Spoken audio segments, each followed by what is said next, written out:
take a listen to what Domonique Foxworth had to say about the extension for Baker Mayfield. This is a guy on ESPN, former defensive back. Here's what he had to say.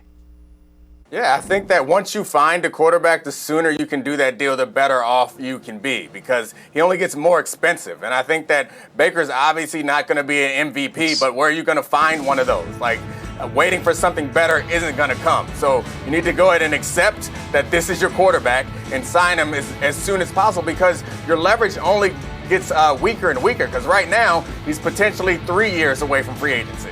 Then he's pretty far away, so he might want to take that big check. Next year, it'll be 2 years away from it, and then the year after that, you can only franchise him one more time, and then you end up in that Dak Prescott situation. And so the price tag only goes up for quarterbacks. It never really goes down. So the sooner you can lock him up, once you know that that's your guy, the better off you are. You can amortize the bonus over several years, and it gives you more cap flexibility. And Doug, that does make sense.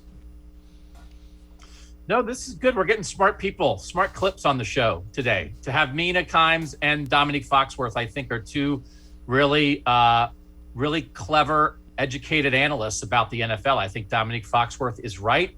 But yet again, even he's saying within it, well, there's this 3-year window. It's about the timing within the window. But I do think the Dak Prescott analogy is always interesting. I think it'll be for any quarterback going forward, that it's like, okay, well, Dak and the Cowboys sort of pushed it as far as they could in how long they waited. He had a devastating injury, and then he still got paid.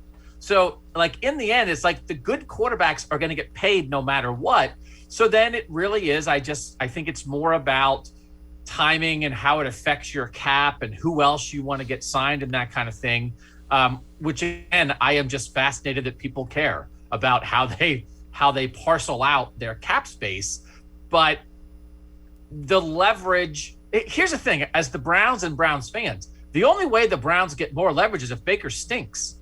Well, who's rooting for that?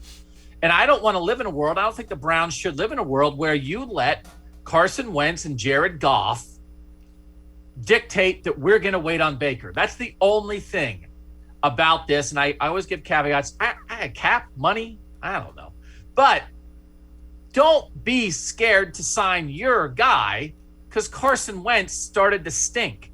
That is not it. That is absolutely, I want zero part of that thinking.